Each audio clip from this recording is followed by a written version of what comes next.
अमेरिकाले मेसेज लगाइदिने ठुलो कुरा हुँदै होइन नि। हामी 10,000 जना नेपाली एक हुँ त ल, भाग्छ कि भाग्दैन अमेरिका आफै थाहा हुन्छ। सन्दीप लामिछानेलाई भिजा दे, सन्दीप लामिछानेलाई भिजा दे, सन्दीप लामिछानेलाई न्याय मार्न पाइँदैन। अमेरिकन एम्बेसी मुर्दाबाद। सन्दीप लामिछाने साँच्चै एक्लो भएको छन् के। मैले सुरु दिनदेखि हेरेको छु। म हिजो हामी त्यहाँ बसिरहेको थियौँ होइन। I have some complain with America होइन। I just want to say Mister President Biden and also the ambassador of United States of America from the Holy Land of Nepal, from the land of Pashupatinath, from the land of Lord Buddha. I just want to request our Sandip Lamichhane is an international player who has already made his record by taking more than 100 wickets. यो सन्दीप लामिछानेलाई फसाउनका लागि, सन्दीप लामिछानेलाई खेल्न नदिनका लागि अहिलेबाट होइन धेरै अगाडिदेखिको प्रयास हो होइन। अहिले गृहमन्त्रीले गरेको काममाथि हामी धन्यवाद दिन चाहन्छौँ। जुन कैलाश सिरोहीमाथि कारबाही गर्नुभएको छ नागरिकता काण्डमा, एउटा देशलाई सधैँभरि अन्धकारमा राख्ने, सधैँभरि भ्रममा राख्ने एउटा भ्रान्तिपुरको रूपमा चलेको कान्तिपुरले जुन अहिले एउटा गरेको छ त्यसलाई मैले एकदम सम्मान गर्न चाहन्छु। तपाईँलाई हामी काँधमा बोकाएर त्यसको प्रधानमन्त्री बनाउनुपर्छ कि भगवान् बनाउनुपर्छ हामी बनाउँछौँ। तर तपाईँले अहिले जे गर्नुभएको छ सही गर्नुभएको छ। हामीले सहीलाई सही भन्ने हो, गलतलाई गलत भन्ने हो। न्यायको लागि लड्नु भयो, न्याय पाउनु भयो, उहाँले सफाइ पनि पाउनु भयो। र यति बेला विश्वकपमा उहाँ खेलेको हेर्ने तपाईँ लगायत समस्त क्रिकेट प्रेमीहरूको ठुलो धोको थियो, त्यो चाहिँ पुरा नहुने भयो होइन त? अझै पनि आश मरेको छैन। म हिजो साँझ चाहिँ लगभग ढुक्क भइसकेको थिएँ।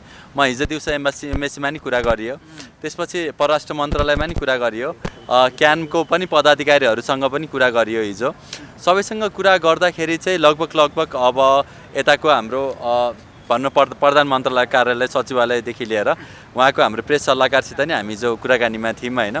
प्रयास के भइरहेछ, के कसो भइरहेछ भनेर हिजो हामी यता मानव अधिकार आयोग युनाइटेड नेसनमा नि हामीले पुगेर त्यहाँ लेटरहरू पनि बुझाउने कामहरू गऱ्यौँ। र साँझ 8 बजीतिर चाहिँ लगभग दिउँसो अमेरिकन एम्बेसीले चाहिँ के भन्नुभएको थियो भन्दाखेरि हाम्रो यहाँको एम्बेसीले मात्र गरेर हुँदैन, अब युएसको फोरेन मिनिस्ट्रीहरूले पनि एप्रुभ गर्नुपर्छ र आइसिसीले पनि एप्रुभ गर्नुपर्छ भनेर चाहिँ भन्नुभएको थियो होइन। अब आइसिसीले पनि एप्रुभ गर्नुपर्छ भनिसकेपछि उताको चाहिँ हाम्रो रातिमा चाहिँ उताको दिउँसो हुने हुनाले उताबाट एउटा एप्रुभल लेटर आउने बित्तिकै यताबाट दिन्छौँ भनेर चाहिँ भन्नुभएको थियो होइन। अनि त्यो भनिसके पछाडि चाहिँ ल अब हुन्छ होला त्यहाँनिरबाट सबै कामहरू गरिन्छ होला भन्ने खालको भइरहेको थियो। यो एकजना यता आउनु न यार, कसको हो?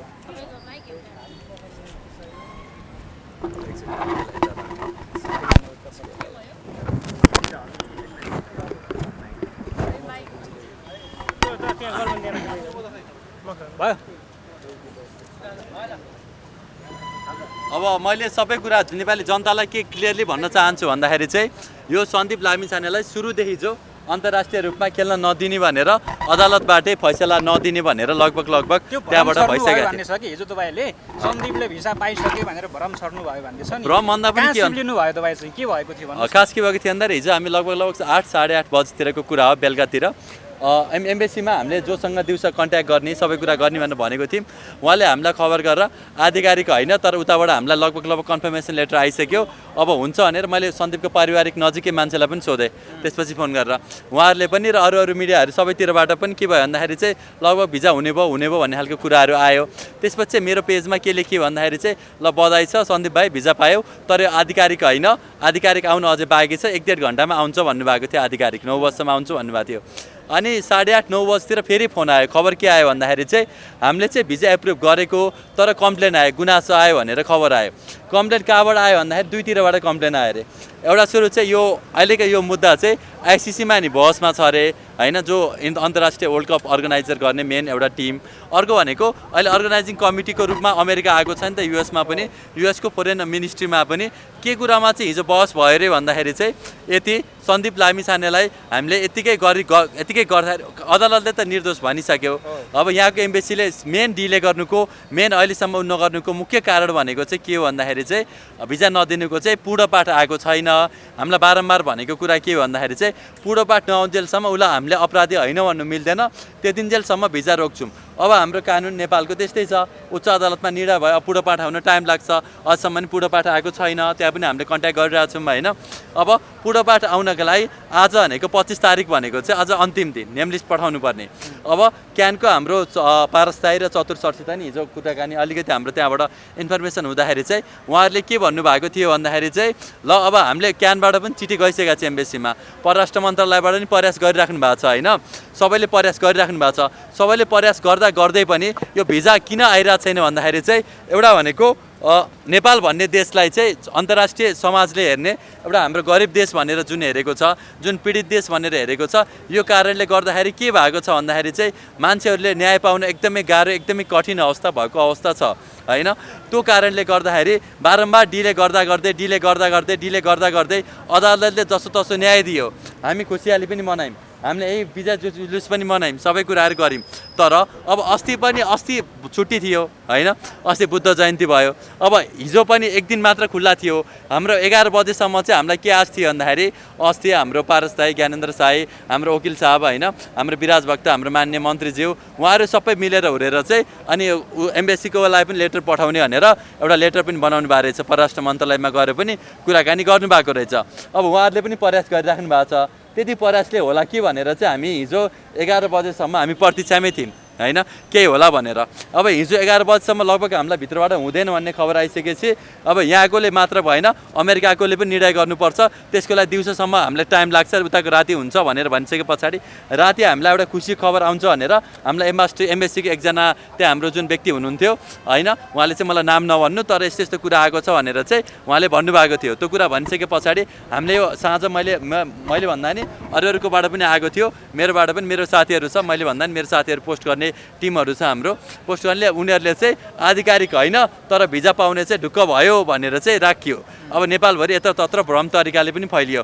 त्यसको करिब 1 घन्टापछि फेरि के खबर आयो भन्दाखेरि हामीले यहाँबाट एम्बेसीले भिजा दिने भन्ने बित्तिकै उतातिर पनि कम्प्लेन गएर एउटा आइसिसीलाई के कम्प्लेन गऱ्यो भन्दा आइसिसीलाई चाहिँ यदि तैँले सन्दीपलाई दिन्छस् या अपराधीलाई दिन्छस् भने अरू केसहरू फस्नेहरू पनि हुन्छन् नि त, तिनीहरूलाई के गर्छस् भनेर त्यहाँ एउटा अन्तर्राष्ट्रिय मानवाधिकार अनेक ठाउँबाट चाहिँ त्यहाँनिर एउटा क्वेसन गयो अरे। र युएसमा पनि एउटा नेपाली संस्था, विदेशी संस्था, विभिन्न सङ्घ संस्थाहरूले अमेरिकामा नि के चिठी पुग्यो अरे भन्दाखेरि एउटा चाहिँ सन्दीपलाई भिजा नदिनु, सन्दीपलाई भिजा दिने बित्तिकै अरू पनि फुटबल खेलाडी छन्, क्रिकेट खेलाडी पनि छन्, यसले गर्दाखेरि तपाईँहरूलाई नि गाह्रो हुन्छ, सबैलाई गाह्रो हुन्छ। अमेरिकामा पनि चिठी पुगेपछि युएस एम्बेसीमा नि मेल आइसके पछाडि चाहिँ उनीहरू फेरि सोच्न बाध्य भयो अरे। फेरि सम्भावना सकियो होइन त सन्दीप लामिछानेको विश्वकप खेल्न पाउने? अब एउटा मात्र आशा हामीलाई के छ भन्दाखेरि चाहिँ एउटा जनताले अस्ति जनताको आवाज जुन सुनियो नि त होइन, जनताको आवाज सुनेर जतिखेर अदालतले चाहिँ एउटा न्याय दिन बाध्य भयो, त्यसै गरेर अब पुनः फेरि एउटा अमेरिकन एम्बेसीले पनि हाम्रो आवाजहरू, हाम्रो कुराहरू नसुन्ने भन्ने हुँदैन के होइन। तपाईँलाई थाहा छ होला सोमालियाको घटना, सोमालियामा एम्बेसीलाई नि लखेट्या हो नि त, थाहा छ हजुरलाई है। अरू देशमा जतिखेर चाहिँ के भएको छ भन्दाखेरि त्यो खालको घटनाहरू छ, तर हामीले एउटा सानो कुराको लागि हामीले त्यत्रो लखेट्ने नै कुरा त हामीले गर्दैनौँ। तर के छ भने तयार हुनुहुन्छ तपाईँहरू? तर के छ भन्दाखेरि चाहिँ अमेरिकन एम्बेसीले जुन अमेरिकाले चाहिँ जुन मलाई I have some complain with America होइन, I just want to say Mister President Biden and also the ambassador of United States of America from the Holy Land of Nepal, from the land of Pashupatinath, from the land of Lord Buddha. I just want to request our Sandeep Lamichhane is an international player who has already made his record by taking more than 100 wickets in he had already made one record. He had lots of records like that. He is our pride. He is our hero. And our court has already declared him as innocent, and it has the case has already been declared from the High Court of Nepal.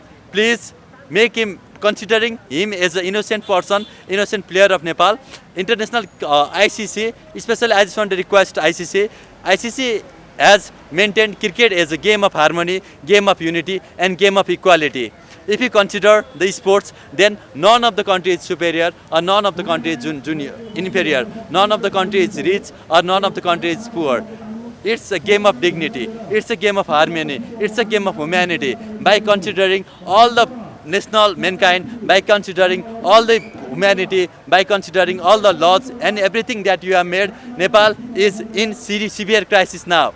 In front of international court, in front of United States of America, in front of United States, United Nations, with the Human Rights Commission and everyone from all over the world. And it's a critical time for us, all of the Nepalese, to be united.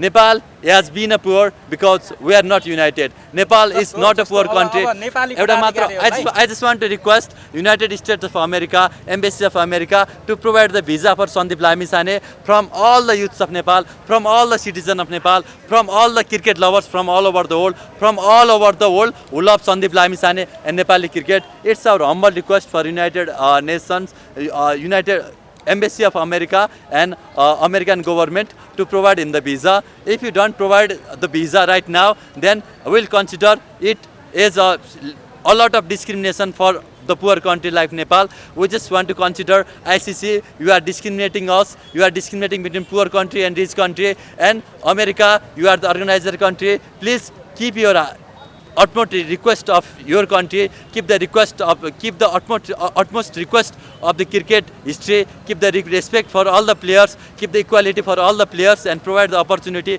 for Sandeep Lamisane to play. There is no 3 hole, first hole, second hole and third hole. There is only 1 hole. We are moving on the same boat. If this boat will collapse, then everybody all of us will collapse. You are doing the geopolitics all over the world. You are just dividing the world, and you are applying the formula divide and rule, and we are just want to unite our country. And sports is for the unity.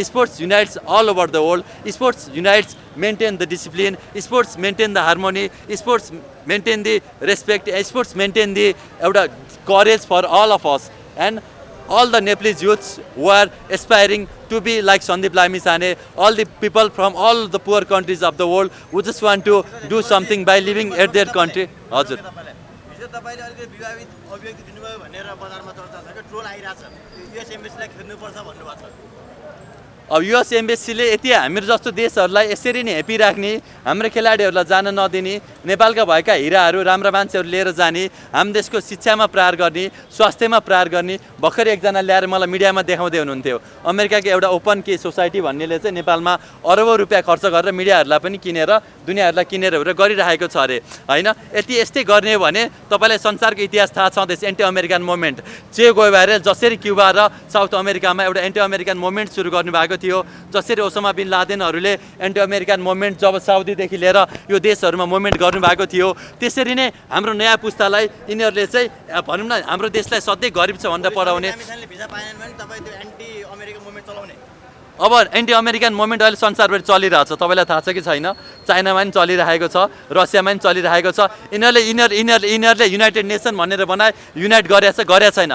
अमेरिकाले Israel प्यालेस्टाइनको युद्धमा सजाउन help गरेछ छैन? Russia प्यालेस्टाइनमा petrol छर्किने काम गरेछ कि छैन? गरिरहेछ। नेपाल जस्ता देशहरूलाई, सोमालिया जस्ता देशहरूलाई, कङ्गो जस्ता देशहरूलाई पिस फोर्स भनेर यिनीहरूले युद्ध फोर्स पठाइरहेछ त्यहाँनिर। खास गर्नु पर्दाखेरि युएनले पनि युनाइट गरेको छैन। तर म अमेरिकाको विरोधी हो। अमेरिका जस्तो देशहरूले गरिब जस्ताहरूलाई सधैँभरि गरिब राख्नका लागि युके, युरोपियन युनियन, दुनियाँभरिका युनियन बनाएर उरेर यिनीहरूले अनेक तरिकाले नेपाल जस्तो देशलाई सधैँभरि भ्रममा राख्ने, सधैँभरि गरिब बनाउने, सधैँभरि यो खाले गराउने भनेको छ। अमेरिकाले मेसेज लगाइदिने ठुलो कुरा हुँदै होइन नि।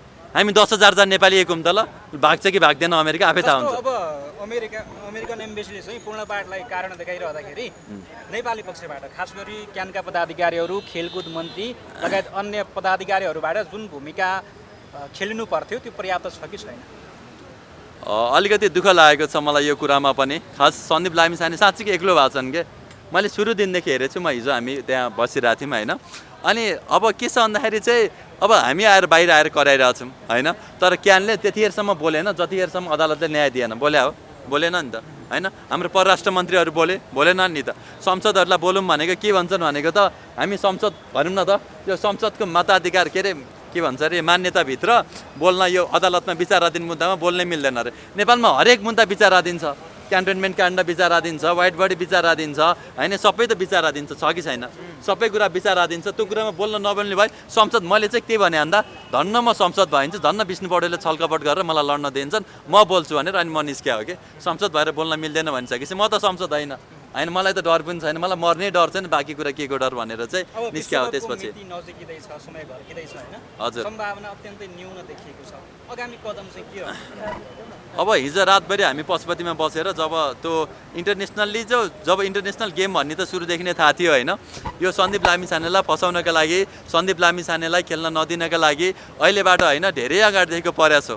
है जुन तरिकाले एउटा नेपाली खेल अगाडि बढ्दै जाँदा नेपालको ब्याट्सम्यानहरू अगाडि बढ्दै जाँदा नेपालको बलरहरू अगाडि बढ्दै जाँदाखेरि चाहिँ यो के भइरहेको थियो भन्दाखेरि दुनियाँभरिहरूलाई नेपालमा एउटा क्षेत्र अगाडि गयो भने बाँकी सबै क्षेत्र अगाडि जान्छ के जस्तो नेपालमा क्रिकेट अगाडि जाने बित्तिकै अहिले महिला क्रिकेट अगाडि गएको छ होइन महिला फुटबल उत्तिकै अगाडि गएको छ होइन अहिले हाम्रो आफ्नै फुटबल अगाडि गएको छ नेपालको राजनीतिमा युवाहरू अगाडि बढिरहेछन् नेपालको डक्टरहरूमा नि युवाहरू अगाडि बढिरहेछन् इन्जिनियरमा किसानहरूमा श्रमिकमा अहिले अहिले अहिले एटलिस्ट भनौँ न पत्रकारितामा पनि त नयाँ नयाँ युवाहरू सबै कुराहरू अगाडि आइरहेछन् नि त हो त्यो भएर नेपाल जस्तो देशलाई गरिब राख्नका लागि यिनीहरूलाई गर्नका लागि हो मैले नेपालको तर्फबाट एउटा मिडियाहरूले आफ्नो तर्फबाट गरिराख्नु भएको छ साथ दिइराख्नु भएको छ तर कान्तिपुर लगायतका मिडियाले त यो कुराहरू त्यति साह्रै गर्दैनन् होइन मुख्य एउटा यो मेन स्ट्रिम मिडियाहरूले होइन अब अर्को कुरा भन्नुपर्दाखेरि चाहिँ नेपालमा अहिले बाटोमा सडकमा अहिले देशैभरिबाट अस्ति हामीले आन्दोलन गऱ्यौँ यहाँ पनि गऱ्यौँ पूर्व गऱ्यौँ पश्चिम गऱ्यौँ म एकै दिनमा कपिलवस्तुमा आन्दोलन गरेर बुटोलमा आन्दोलन गरेर आएर माइती घरमा एकै दिनमा आन्दोलन नि गर्न हामी गऱ्यौँ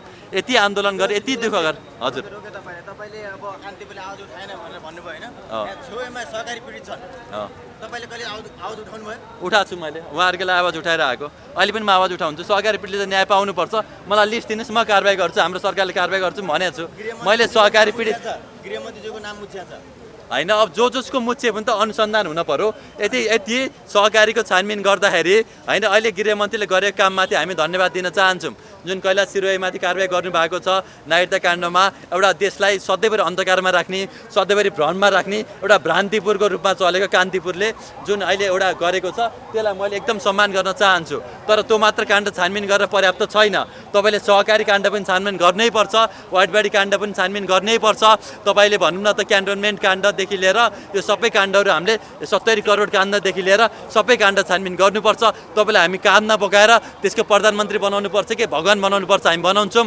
तर तपाईँले अहिले जे गर्नुभएको छ सही गर्नुभएको छ हामीले सहीलाई सही भन्ने हो गलतलाई गलत भन्ने हो हिजो निर्मलाको लागि नै आवाज उठाएको हिजो भनौँ न आरतीको लागि नै आवाज उठाएको हिजो किसानका लागि पनि हामी अनसन बसेको हिजो हामी मजदुरका लागि पनि आवाज उठाएको हिजो हामीले यातायात व्यवसायहरूका लागि पनि आवाज उठाएको व्यापारीका लागि आवाज उठाएको आज हामी यो सहकारी पीडितका लागि पनि आवाज उठाउन म हिजो आउन खोजिरहेको थिएँ आवाज उठाएको उतातिर हाम्रो रत्नपार्कमा अहिले अनाथ अपाङ्गता भएका व्यक्तिहरू आफ्नो अधिकारको लागि बस्नु भएको छ उहाँको लागि पनि आवाज उठाउँछौँ हामी सम्पूर्ण नेपाली जनताको लागि युवाको लागि देश बन्छ भने यो देशका लागि आवाज उठाउन तयार छौँ हामी कसैको व्यक्तिको भक्त होइन हामी नेपाल आमाको भक्त हो हामी कसैको व्यक्तिको पुजारी होइन हामी गोरखनाथको पुजारी हो हामी पशुपतिनाथको पुजारी हो तपाईँले निर्मला पन्तको हुन्छ नि त्यो भन्दै गर्दाखेरि गृहमन्त्री रवि लामिछानेज्यूले चाहिँ 72 घण्टाभित्र फाइल खोल्छ भनेर भन्नुभएको थियो होइन यो विषयमा चाहिँ के हुँदैछ अब फेरि फाइल खुल्छ फेरि निर्मला पन्तको बलात्कारीलाई चाहिँ जनताले चिन्ने मौका पाउँछ थोरै भनिदिनुहोस् न अब म चाहिँ यसैको अलिकति अपराधको केसहरू हेर्नुहुन्छ भने होइन निर्मला पन्तको केसमा है म अब हाम्रो हस्पिटल भनेको मुख्य अस्पताल टिचिङ हस्पिटल जहाँ चाहिँ सबै बलात्कारका केसहरू अपराधका केसहरू दिनमा 20वटा बलात्कार हुन्छ कि नेपालमा 400 बलात्कार प्रयास हुन्छ अब यो निर्मला पन्तको केस चाहिँ किन यस्तो भइरहेछ मैले पनि अलिकति इन्भेस्टिगेसन मैले 3-4वटा केसहरू है एउटा निर्मला पन्तको गरेको अध्ययन अर्को भनेको हाम्रो यो एउटा चाहिँ महेश बस्नेतहरूले एकजनालाई फसाउनु भएको छ कि एउटा चाहिँ अर्को एकजनालाई होइन लम्बोदर नेपाली भन्ने हुनुहुन्छ उहाँलाई फसाउनु भएको छ महेश बस्नेत त्यहाँ ग्याङले त्यसको बारेमा पनि मलाई भन्नु मन छ रामबहादुर बमजनलाई फसाएर रामबहादुर बमजनले जो केटीलाई बलात्कार गर्ने त्यो केटीलाई मारेर त्यो केटीको आमाले आएर मेरो छोरीलाई बलात्कार गरेको होइन भन्दा उसको आमालाई नि मारेको आज 2 हप्ता भएको छ 1-2 हप्ता भएको छ होइन यस्तो घटना छ भइरहेछ अहिले भइरहेछ अनि मैले यसको स्टडी गरिरहेको छु अनुसन्धान केटीलाई अहिले मारियो गायब गरियो गायब गरेर उसले एउटा छुट्टै एजेन्ट छ खतरा छ यहाँ विदेशीहरूको ठुलो खेल छ फसाएको हो रामबहादुर बमजनलाई पनि फसाएको सन्दीप लामिछानेलाई पनि फसाएको हामीसँग धेरै कुराहरू छन् मलाई मेरो ज्यान पनि अहिले मान्छे मार्नलाई त यहाँ सिम्पल छ कि यहाँ विदेशका यत्रा ठुल्ठुला खेलहरू यत्रा ठुल्ठुला कुराहरू छन् नि त होइन त्यो सबै कुरा हुँदाखेरि चाहिँ हामीलाई एकदमै कुराहरू छ अहिले यो नेपालमा मैले एउटा सन्दीप लामिछाने एउटा केस मात्र हो यस्ता केसहरू भर्खरै 20वटा केस भन्न सक्छु जसलाई अदालतले पनि न्याय दिन सकेको छैन सरकारले न्याय दिन सकेको छैन सधैँलाई फसाउने युवाहरू अगाडि बढ्छु भन्दाखेरि सोच्नु न एउटा निम्स पूर्जा दाइले अहिले घर पड्काएर फसाइरहेछ एउटा पल्सा हिरोमा अगाडि बढ्दा उसलाई पनि फसाएको हो एउटा सन्दीप लामिछाने हिरो भएर अगाडि बढ्दा उसलाई फसाएको छ एउटा रामबहादुर बमजन नेपालको गुरु भएर अगाडि बढ्छु भन्दा उसलाई पनि फसाएको छ सबैलाई फसाएको छ सबै कुराहरू गरेको छ नेपाल जस्तो देशलाई युवाहरू अगाडि बढ्न नदिने सबैलाई रोक्ने एकदमै ठुलो गिरोह छ त्यसमा म पनि मर्न सक्छु म नि फसाउन सक्छु मलाई पनि फसाउने प्रयास गरेको जनताले? अब नेपालमा जहिले पनि भ्रष्टाचारी भनेका चाहिँ नेताहरूलाई पनि जबरजस्ती भ्रष्टाचार गराइन्छ के, विदेशीहरूले खातामा पैसा हालिदिन्छन् के, नेपालका न्यायाधीशहरूलाई पनि विदेशीहरूले पैसा खुवाउँछन् के, नेपालका ठुल्ठुला कर्मचारीहरूलाई सचिवहरूलाई पनि विदेशीहरूले पैसा खुवाउँछन् के। अनि यो देशको हक हितमा, यो देशको अधिकारमा, यो काममा केही पनि काममा त्यो यिनीहरूले अगाडि बढाउँदैनन् के होइन। त्यो कारणले गर्दाखेरि यो देश यस्तो अवस्थामा छ कि अझै पनि हामी जनताले बुझेनौँ, अझै पनि हामी नेपाली एक हुन सकेनौँ भने यो देश एकदमै नराम्रो अवस्थामा जानेवाला छ होइन। अनि फेरि हामी यो कुराहरू गर्दैछौँ। अहिले हामी यही सन्दीप लामिछानेको न्यायको लागि भनेर हामी यसरी लागेका छौँ, एउटा भिजा दिन लागेको छौँ। यति हामी जिउट्न सकेनौँ, यति हामीले के गरेनौँ भने चाहिँ यो देश एकदमै दर्दनाक अवस्थामा पुग्छ। म त्यति भन्न चाहन्छु। हस्, धन्यवाद। ल यता खिचौँ।